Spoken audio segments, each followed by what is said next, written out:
Sir कल Paralympics में से मुंह पे कटरा का लटका ही खेल रहे हैं, तो उसके लिए क्या कहेंगे सर? राकेश कुमार जी के लिए क्या कहेंगे? कल मैच है उसका सर। केवल यही कहूँगा कि बड़ा सुखद संजोग है आज राष्ट्रीय खेल दिवस है। आज ही के दिन हमारी एक बेटी ने पैरा ओलंपिक्स में टोक्यो में मेडल प्राप्त किया है और आज ही के दिन ये जो एक सामाजिक संगठन है सक्षम, जो पिछले 10-15 वर्षों से समाज के दिव्यांग वर्ग के सेवा, उनके सशक्तिकरण को समर्पित है, उनका एक भव्य कार्यक्रम हुआ।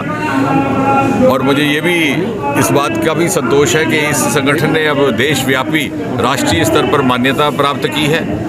जहाँ तक मोदी सरकार का संबंध है, प्रधानमंत्री श्री नरेंद्र मोदी जी के नेतृत्व में पिछले 5, 7, 8 वर्षों में अनेकों ऐसे फैसले किए गए, महत्वपूर्ण क्रांतिकारी कदम उठाए गए जो समाज के उन वर्गों की चिंता करते हैं जो कहीं ना कहीं पिछली सरकारों के द्वारा उनकी प्राथमिकता से छूट गए थे, जो वंचित थे, जो पीड़ित थे, जो शोषित थे।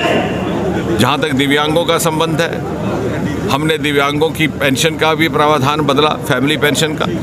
उसके अतिरिक्त जो रिजर्वेशन नौकरियों में थी 3% से बढ़ा करके 4% कर दी, उनकी श्रेणियों में भी इजाफा किया। अब एसिड विक्टिम अटैक्स वाले हमारे बच्चे भी दिव्यांग श्रेणी के जो बेनिफिट्स हैं उसको लेने के लिए हकदार रहेंगे।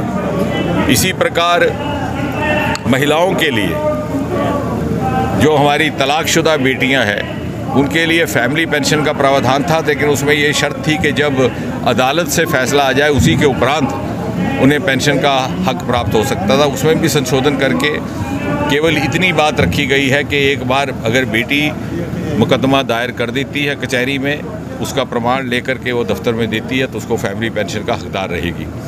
इसी तरह से बुज़ुर्गों के लिए जो लाइफ सर्टिफिकेट देना पड़ता था उसके लिए हमने डिजिटल लाइफ सर्टिफिकेट का प्रावधान किया ताकि बार बार उनको डॉक्टर के पास जा कर के इस बात का क्लेश ना उठाना पड़े। और आपको याद होगा कि सरकार बनते ही एक महत्वपूर्ण फैसला लेते हुए मोदी जी ने निर्धारित की थी कि मिनिमम पेंशन 1000 रुपया होगी, जिससे कि पहले बहुत से लोग, मैंने अभी भी यहाँ एक बात का उल्लेख किया कि चंडीगढ़ में जब हमने कार्यक्रम किया उस स्कीम को लॉन्च करने के लिए और हमारे हमरा वहाँ की सांसद किरण खेर भी थी, तो एक बड़ी बुज़ुर्ग महिला जब उनको चेक देने लगे 1000 का तो हमारे पैरों में आकर गिर पड़ी। हम सब शर्मसार हुए जब उन्हें उठाया तो कहने के बेटा आप नहीं समझ सकते, आज से 20-25 वर्ष पूर्व मेरे पति का देहांत हुआ था, मात्र 35 रुपये की पेंशन प्राप्त करने के लिए मैं गांव से यहाँ आया करती थी। आप अनुमान लगाइए कितना क्लेश और कितनी दुविधा से उनको गुजरना होगा, बस का किराया ही कितना लग जाता था। तो कहने लगी कि जब वापस लौटोगे तो मोदी जी से कहना कि मोदी जी अगर आप पहले आए होते तो मेरी जीवन की कथा कुछ अलग होती। तो कहने का तात्पर्य ये कि इस सरकार के द्वारा जो रिफॉर्म्स लाए जा रहे हैं वो न केवल सशक्तिकरण के लिए हैं बल्कि समाज में आपको सम्मान दिलवाने के लिए, उन वर्गों को जो पिछड़ गए थे उनकी भूमिका, उनकी योगदान समाज की मुख्य धारा में किस प्रकार से रह सके। क्योंकि जिस नए भारत का निर्माण का काम मोदी जी कह रहे हैं अगले 25 वर्षों में होने वाला है, जब 100 साल हमारे आज़ादी के पूरे होंगे, तो मुझे विश्वास है जो तथाकथित दिव्यांग है, क्योंकि दिव्यांग केवल शरीर से नहीं होता, मन से भी होता है। हमारी मानसिकता में जो कहीं ना कहीं कमी है, जब उसकी भी भरपाई हो जाएगी तो समाज का हर वर्ग आज़ादी के 100 वर्ष मनाने का गर्व भी महसूस करेगा, अपने आप को भागीदार भी समझेगा। सर कल पैरालंपिक्स में से मुंह पे कटरा का लटका ही खेल रहे हैं, तो उसके लिए क्या कहेंगे सर? राकेश कुमार जी के लिए क्या कहेंगे? कल मैच है उसका सर।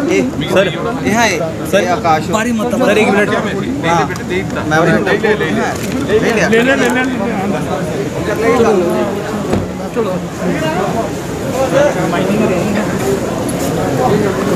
ले।